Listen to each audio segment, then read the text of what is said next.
Ladies and gentlemen, we gather here today to speak of a great and silent burden that every man and woman carries, yet almost no one wishes to acknowledge. We look out into the world and see chaos, cruelty, and conflict. We point our fingers at our neighbors, at opposing political parties, at foreign nations, and we say, "There is the evil, there is the darkness." But I must tell you an uncomfortable truth. The line dividing good and evil cuts directly through the heart of every human being. What you refuse to see in yourself, you will inevitably project onto the world around you. In my work, I have given a name to this hidden, disowned part of the psyche. I call it the shadow. The shadow is everything that you are, but prefer not to believe you are. It is the repository of your hidden rages, your secret envies, your selfish desires, and your capacity for cruelty. From early childhood, society teaches us to be good, to be polite, and to be acceptable. We take all the parts of our nature that do not fit into this neat, civilized box, and we shove them down into the dark basement of the unconscious mind. We slam the door, lock it, and pretend that what is inside no longer exists. But the unconscious cannot be cheated. What you repress does not vanish. It merely waits in the dark, gathering strength. When you refuse to look at your own darkness, it does not disappear. Instead, it rules your life from the shadows, a phenomenon I have often observed, where fate is merely the unconscious operating behind your back. You see your own greed in your business rival. You see your own capacity for betrayal in your partner. You see your own hidden hatreds in the face of your enemy.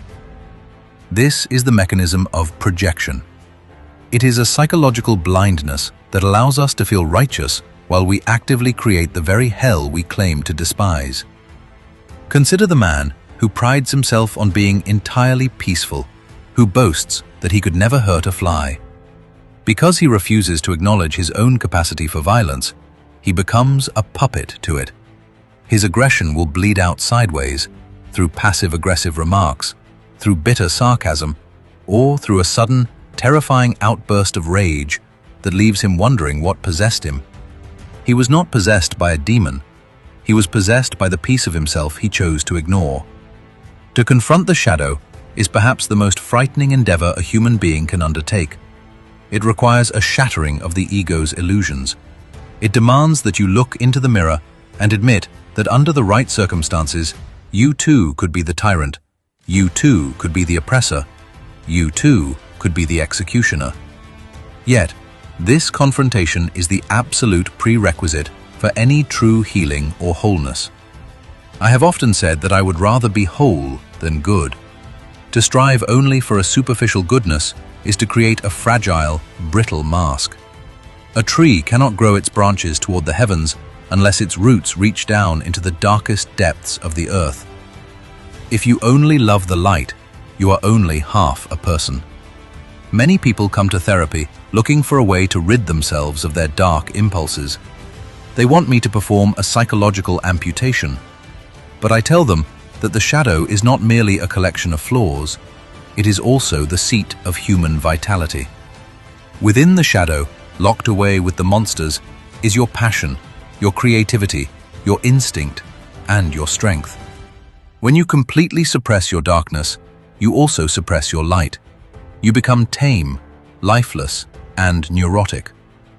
The goal of human life is not perfection, but wholeness. And wholeness requires integration. Integration does not mean allowing your dark impulses to run wild.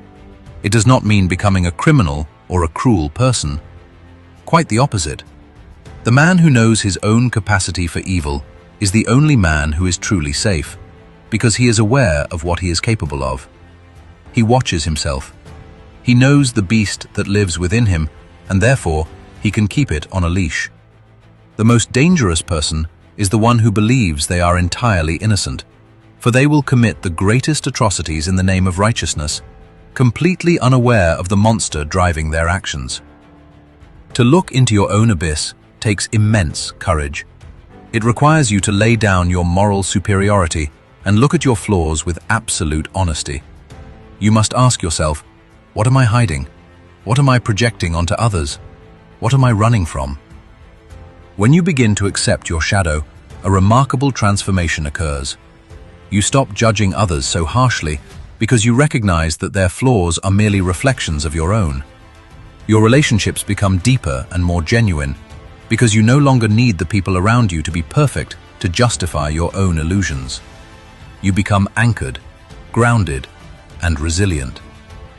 We live in an age of great collective neurosis, where masses of people are eager to wage war against the evil outside themselves, while ignoring the sickness within their own souls. We cannot fix the world by fighting the shadows out there. The true battlefield is within. If you wish to change the world, turn your gaze inward. Have the bravery to meet the stranger living inside your own skin. Stop running from the dark side you refuse to see, for it is only by illuminating that darkness that you will ever truly find the light. Thank you.